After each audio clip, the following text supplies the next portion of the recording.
Your nightly news with Louise Hobart begins now.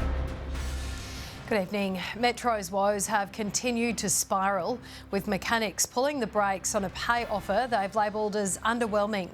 With continued cancellations plaguing the service across the state, the move renewing concerns that Metro users will continue to be left waiting. These mechanics voting unanimously against a pay offer from higher up. This offer would have seen mechanics paid up to $10 an hour under the industry rate of pay. With 1/3 of Metro mechanic positions currently empty, union members fear that below average pay will see job vacancies remain unfilled. Metro need to pay an industry rate of pay so they can recruit, so they can restore the services, and that's what the state government and Metro must do. It comes after independent David O'Byrne called for a motion to restore cancelled bus services, something the union says can't happen with the current job vacancies. We have seen unemployment fall again in Tasmania to 4%, a reduction of 0.1%. The labour market is very full in Tasmania. Jobs are competitive. Metro says it respects the outcome of the proposed agreement and is now committed to finding a mutually beneficial solution for its engineering team. But for mechanics here, there's a long road ahead. It is about time Metro listen to the public, listen to their workers, and now listen to the Parliament. Mechanics now await a meeting with Metro to get the wheels turning once again. Ruby Cairns, 7 Tasmanian News. An investigation is underway into the cause of a fire which claimed the life of a man at Sidmouth near Beaconsfield this morning. Fire crews arrived to find a house and shed on the remote property fully engulfed in flames, needing several trucks to drive back and forth delivering water from the nearest hydrant several kilometres away. A woman was also injured as she raced for help and is recovering in hospital. First home buyers stand to save up to $28,000 as the state government forges ahead with an election commitment to scrap stamp duty. As the bill comes before Parliament, a new online tool is available to help buyers calculate their potential savings. When Grace and Patrick started looking to buy in Hobart, prices meant the dream of home ownership would stay a dream. So they switched focus to Launceston.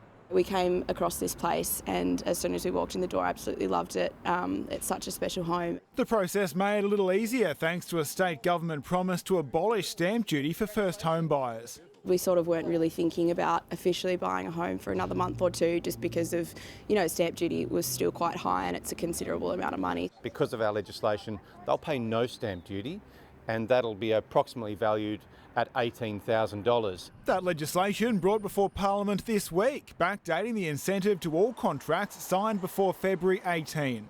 It means a couple in their mid-20s have some extra cash to spend on renovations after escaping the rental market. Having that stability that there's no more lease inspections and the potential of being asked to move out at the end. The incentives aren't just for first home buyers. All Tasmanians will get a 50% stamp duty discount when buying new off-the-plan apartments. Families who might have downsized, maybe their adult children have left home and they're now interested in apartment living, then we think that this is an option that will be attractive to them. To check how much stamp duty you'd need to pay, head to stampoutstampduty.com to try the government's new online calculator. Nick Kelly, 7 Tasmanian News.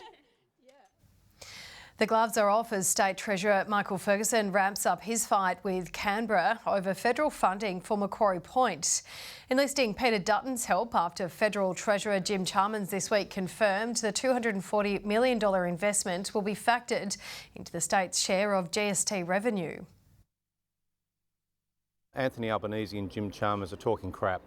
They have actually exempted the Brisbane Olympic infrastructure when they told us that they wouldn't be, and we should be treated equally. We're not asking for anything out of the ordinary here whatsoever. It's a stroke of the pen decision from them, but it's their blind arrogance to the needs that we have as Tasmanians.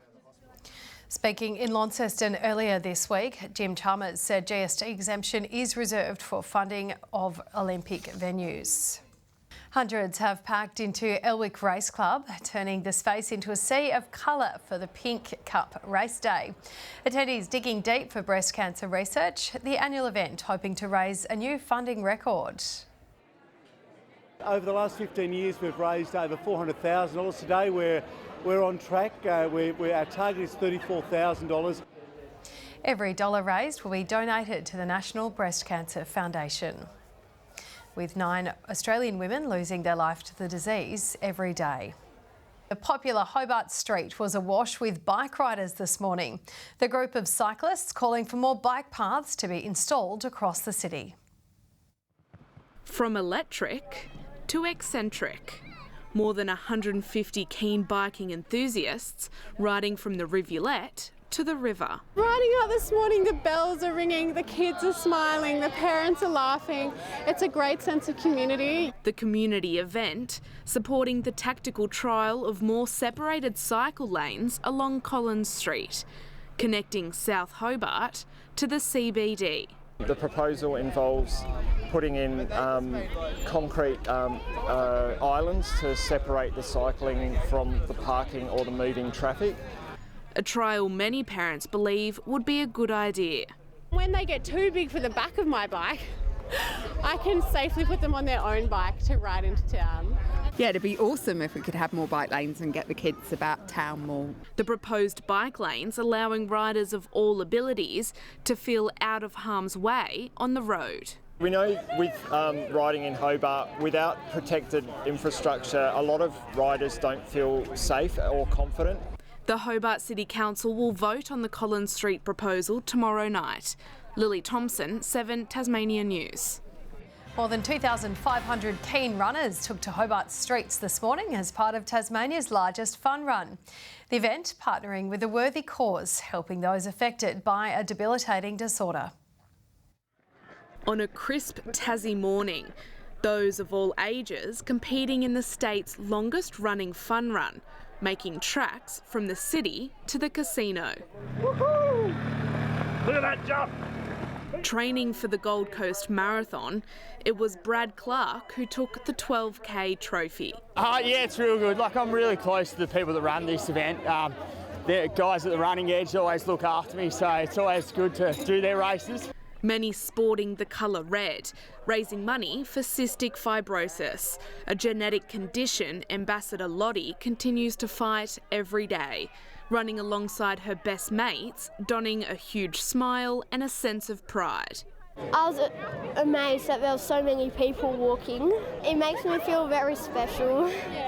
A real sense of achievement for those crossing the finish line. It's just a great thing to do and show that this is how you keep fit and active. The whole of the community can get involved and not just individuals. It's not like going up for a run yourself, it's bringing everyone together. I think it's really good, particularly for participation and health and just having fun. That's what I really like, and all the kids, but it's very cold Tassie morning. Encouraging those of all ages and abilities to join in on the fun. Lily Thompson, 7 Tasmanian News. 4 Tassie AFL hopefuls have put their best feet forward, playing for the Allies at the Under-18 National Championships. Ulverston's Oliver De Poli-Kubank booting 2 goals. One from North Launceston's Oliver Dean and 2 behinds for Devonport's Lenny Douglas. Despite their efforts, South Australia won 87-75. After giving away a foul with 2 seconds on the clock, the Chargers men can thank a missed free throw. Walking away from overtime in last night's meeting with Casey, 1-point victors. Backing it up this afternoon with an 11-point win over Eltham. Mixed fortunes though for the women, going down to Eltham after breaking a 4-game losing streak last night. Sagadeens is easing back after an on-court heart attack last year. His Northwest Thunder losing to Waverley today after a 7-point win over Geelong, while the Tornadoes' dream run is over, losing both their away games. To soccer now, and Glenorchy jumps to the top of the NPL ladder after recording a 4-0 win over Launceston United on their home pitch. They leapfrogged South Hobart, who were restricted to a 3-3 draw against Canberra, who fought back from 2-0 down at half-time. We've done it a couple of times this year. Obviously, it's not an ideal situation to be in, but as I said, a game of football is 90 minutes, so it doesn't matter if you concede 5, if you score 6 in the second half, doesn't matter. Obviously, you'd like to avoid that.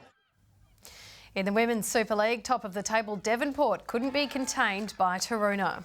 Good evening. It was a cool and foggy start to the day for most areas around the state today. 15 was the top across Launceston and Devonport, Hobart 13, 14 in Burnie. 16 was the state's top in King Island, 15 across Smithton and Low Head, and 11 in Lyweenie. Across the state today shows low-level cloud about Bass Strait and western parts, beginning to extend into the south. Further out, low cloud is seen about southwest WA with high cloud streaming over the tropics. Tomorrow, a cold front passes over southern Tasmania as a large high-pressure system ridges over the mainland. West to northwesterly winds tomorrow, 15 to 25 knots, reaching 30 knots about the south. Swells up to 3 metres in the west and south and up to 1 metre in the north. A strong wind warning is current for Bank Strait, Franklin Sound, Flinders Island, the west coast and southeast coast. Tomorrow's forecast now, Hobart and Dover looking partly cloudy, ooze 16. In the north, Launceston and Devonport 17, partly cloudy in Scottsdale. Burnie tomorrow, mostly sunny, showers easing in Strawn, Stanley 17. St Helens and Swansea 17 and partly cloudy in Ross. Looking ahead to the 3-day forecast now, Tuesday showers develop about the west and far south. Wednesday fine apart from morning fog about the north. And Thursday showers developing statewide in the afternoon and evening. Capital cities 23 and showers in Perth tomorrow, sunny in Melbourne and 21 in Sydney. And currently Hobart 9, mostly clear, Launceston partly cloudy and Devonport 11 and cloudy. That's all in weather tonight, Lou. And that's all your news for this weekend. Thank you so much for joining us. Enjoy the rest of your evening. Good night.